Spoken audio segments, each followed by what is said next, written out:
take care of the wolf. we have grandsons, we have kids, grandsons, great-great-sons, grandsons, and our generation has to teach the young people what we lived, the beauty of the world that we lived, not the disaster we have today.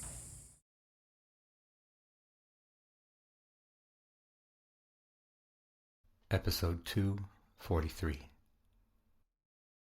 Hello, conscient podcast listeners.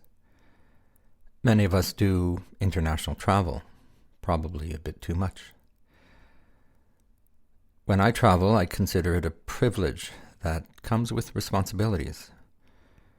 For example, whenever I travel, I try to give back by donating to a local charity in the region where I'm visiting, or maybe making sure that I tip appropriately and that the people I am with get a fair wage. I also try to buy credible carbon offsets, that kind of thing. You might recall episode 235 with artist Lalan, called Art from the Soil, which I recorded while in the Thurton Valley in northern India. My advice to artists would be drop every garb that you have, drop every piece of knowledge that you think you have, head to the jungles, head to the rural places. We are living in a time of crisis. You might also recall episode 236 with soundscape researcher Ecotourism, called The Power of Listening, which I recorded in Tokyo, Japan. その現在問題になっている環境問題、地球の温暖化も関係している。 The environmental issues currently at hand, including global warming, are related, but I believe that at their root lies the decline in our listening ability, the power of listening as humanity. Now, both of these episodes were recorded quite spontaneously on my iPhone. I actually hadn't planned to do it, but as I listened to some of the stories around me, I thought it would be a gesture of reciprocity to make some of those voices available on the podcast, to help raise awareness about activities in that country, but also to point out commonalities between us all in the world. So, what you're about to hear is my third conversation in this series, this time with Francisco Rodriguez, a Chilean-born banker who, with his wife Sylvia, managed the Anaconda Lodge on the shores of the Napo River near Tena in Ecuador. And this is where my wife Sabrina and my daughter Clara and I were doing some ecotourism. So we had the pleasure of staying there and meeting Francisco and many others from the region. So Francisco was kind enough to sit down with me, and you'll hear some birds and insects in the background, and talk about his relationship with the Amazon forest as a living entity, as well as their collaborations with Quechua indigenous people who are the traditional custodians of these lands and waters.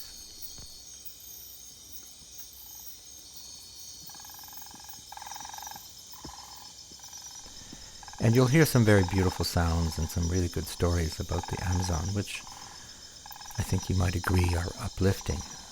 But you'll also hear about some of the challenges, some of the very serious challenges that they face, and which call upon increased solidarity from the rest of the world, given that the Amazon is the lung of the earth, the lung of Mother Earth. And this episode is a bit more than the regular 15 minutes. I added some soundscapes that I recorded while I was there, so enjoy this longer episode. Warm thanks to Francisco, Sylvia, all the guides and staff at Anaconda Lodge for their kindness and hospitality.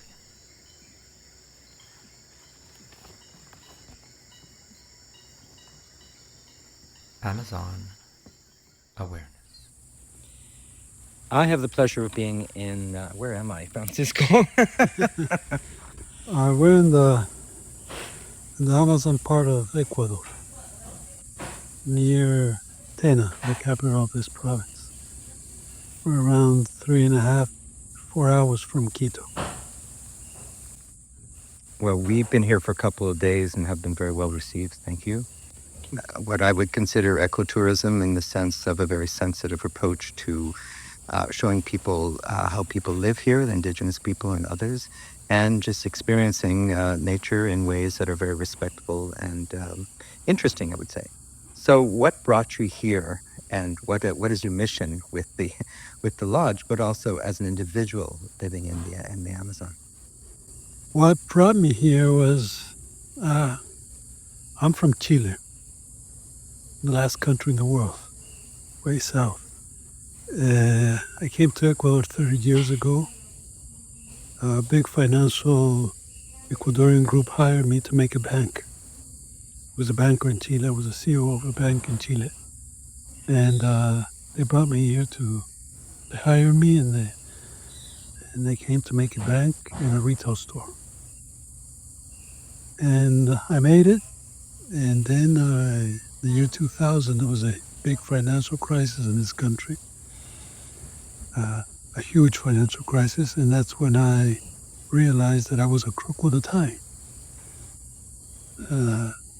So I got fed up with the system and left the system. And it took me a couple of years to decide what to do. And finally, I decided to start helping and teaching the native people of Ecuador, teach them about this Western world that is arriving really fast, and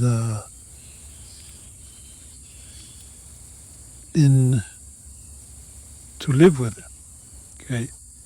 Because I decided to live with them because one of the problem is that there's a lot of NGOs or foundations that come into the Amazon and they stay here 3 months and they help the people to do things, everything, but then they leave. And they come back next year. So the people don't rely on them. You have to think one thing. These people have been beaten up by we Western people for over 500 years. So they don't rely on us. So what I decided was to live here with them so they can rely on me. So, yeah, 20 years ago, in year 2005, I decided to change my life and get out of the Western world and come and live with the native people, learn about their culture, and then also help them to realize and to learn how this Western world is arriving. Okay, I do a lot of projects with them, especially my wife. She works a lot with indigenous women, with small girls, especially with girls that have been raped. I work a lot with the men and the alcoholism problem, with kids in the drug problem, because drugs have arrived already to the Amazon. And I'm not talking about soft drugs, I'm talking hard drugs. And so, yeah, that's what we do with my wife. We made this lodge, we came to live here for that, to do something good for the world, to try to fight for the rights of the nature, the rights of these people. And that's what we have been doing, at least have been doing for the last 20 years. Well, we came here in part because our daughter loves geology and the beautiful natural formations here in the different ecosystems of Ecuador. For me, it's been a real pleasure to experience the Amazon for the first time in my life. I'm 65.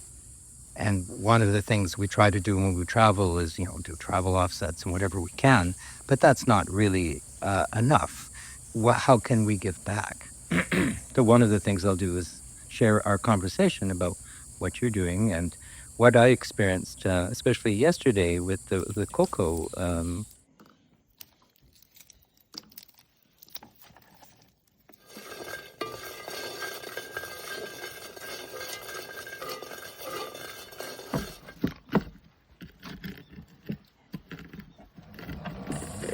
Just making it and at a very slow and beautiful pace. It felt very authentic to me. Some of these experiences can be, when you're a tourist, can be very sort of glib and sensational. It wasn't like that. It was really beautifully led. So what's your approach to programming in a lodge like this so that people can not only be entertained, but also challenged and understand the ecological fragility of the place as well as its beauty? Well, we made this lodge with my wife. We opened in 2011. And when we decided to make the lodge, we said we're going to make a different style of place. Not a typical place where the people arrive and they're just a number. And also they see another type of things. We wanted to make a place where our guest can learn about these people, and not in a sensational way, or you go to communities and they're all dressed up with feathers, and these people don't live with feathers anymore. So we try to show the people, our guests, how they live today and how they handle their culture today. Okay? Our main goal is to make our guests to understand where they are, who lives here, who are the native people that live in this area of the Amazon. Also, to let them know that the Amazon, everything is not everything is so beautiful how it is. There's also a lot of issues here in the Amazon, a lot of issues. So we try to talk about that with our guests. We make consciousness, okay? And the only thing that we always try to do is when our guests leave, we always hope that when they go back home, they use less fossil fuel. Instead of going to buy the newspaper by car, walk or take a bicycle. That's the idea. And so the people also can go back home and talk with other people and say, look, the Amazon is this. It's not only about monkeys and snakes and caimans. No, it's about the beauty of the Amazon. This is the lung of the world. Without this, we're going to die. We people, we're going to die. And regretfully, we're destroying it. We're destroying the Amazon. Here in Ecuador, at least over 30% of the Amazon is already destroyed. And there's no back. We're not, it's all going forward. It's keep going beyond. So the idea is that our guests make consciousness, that they understand that this is one of the most magical and beautiful places in the world, in our planet.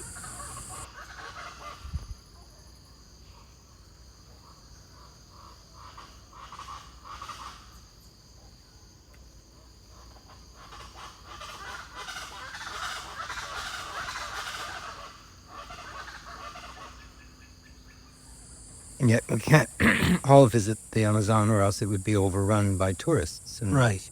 those who have more economic means that could come. So there must be other ways to share and understand an ecosystem like the Amazon, I guess, by storytelling and culture and art. And that's what this podcast is normally about. I know you're not an artist, but the way that I've seen this program designed, and the space is quite sensitive and I would say, beautiful design. So how do you suggest people who can't come to the Amazon at least be better informed, about, I mean, we're not going to get into politics and all that today, but in the news, it's easy to find out what's going on, with pollution and illegal activities and this and that. But how do you suggest people better understand the Amazon, especially those, the majority, who can't come here? To read more. Mm-hmm.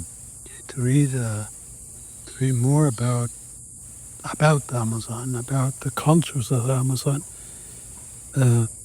We got thousands and thousands of cultures in the Amazon. We have cultures that have more than 4,000 years in the Amazon. If you want to know about the Amazon, the only way is reading or seeing real videos, not fake video. But it's reading. It's reading and learning about the culture, getting into the culture of the Amazonian people. There's thousands of nationalities here in the Amazon. And here in the Ecuadorian Amazon, we have 14 nationalities. And I say nationalities because Ecuador is not a multicultural country by its constitution. It's a multi-nationality country. So we have 27 nationalities in Ecuador, and 14 live here in the Amazon. So only in Ecuador we have 14, and more than 14 because we have sub-nationalities also. It's very interesting to learn about the uncontacted communities. Here in Ecuador, what we know that there's two that don't want to be contacted, and they've never been contacted. But I think there's more. Okay, in Peru there's around 14 or 16 that have never been contacted, and they don't want to be contacted. They don't want to be contacted by us. They're happy how they live. They don't want to live like us. Okay, and regretfully, we Western people are trying to contact them. We're trying to go into their territory and teach them our style of life. Take cell phones, take processed food. Here in Ecuador, there's a tribe, nationality called the Waurani. They were uncontacted until 1972. In 1972, they found oil in their territory, and the way to contact them so they could go into their territory was with Coca-Cola, because oil is one of the most addictive drugs in the world. So they gave them Coca-Cola, and today, this I'm talking 1972, today you go to their communities, you have to go with Coca-Cola with bottles of 3 liters. Not they don't receive you, or they get mad at you. They're addicted to Coca-Cola. Even the kids, even the new generation, because it's inside their DNA. So to learn about the Amazon, if you can't come to the Amazon, is read. Just read and look, search in the internet.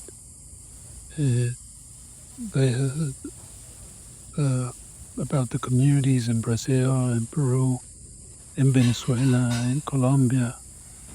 The Amazon is only one. We don't distinguish the Amazon in different countries.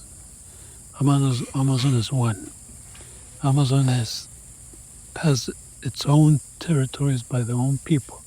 Like we don't call it the Ecuadorian Amazon or the Colombian Amazon. No, it's all the Amazon. Then inside the Amazon we have different cultures, and that's their territory. Like here where we are now, this is the Quechua, and the Quechua go all the way to the Amazon River. So this is the Quechua territory, and we have a little bit more south. We have the Shuar, so it's all divided by them, by their culture. So just go in and search and read. And if you know people that have been in the Amazon, talk to them.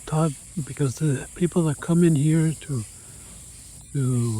investigate and everything, they know a lot. You can talk with them and Yeah, that's the best way. No, that's good advice. I have the privilege of being here, but there are many parts of the world I will never get to, and I do count on those who have been there and their journals and quality filmmakers and artists, photographers, people doing sketching who bring to life many ways of being. But the ones that I think are most precious at this time are those that are sustainable, right? Those people who have figured out how to live in harmony with the land. And so that's the ones we should be listening to the most, I think. As I think you are doing in your facilitation and in your work. Esto, a lo que tú golpeas fuerte, puede llegar a 3 kilómetros, 2 a 3 kilómetros. ¿Escucha? ¿Sí? It's a really rich sonic environment. And the outing we did this morning with Felix, at one point we were using the Maseri against a big tree to send signals out that would go 2-3 kilometers, right? For a sound person like me, that was very powerful, and to understand the acoustics of the jungle, how people would communicate through simply the acoustic properties of a tree. Do you know why they use those sounds? For communication. Yeah, for example, when you go into the jungle, the native people go in to hunt, and if they get lost, that's how they make noise so the other people can hear, and they also make noise so they hit a tree so the other person can know where to walk to. No, así. No. Ahí. Yeah? Because it's easy to get lost in the jungle. It's very easy. I've gotten lost a lot of times.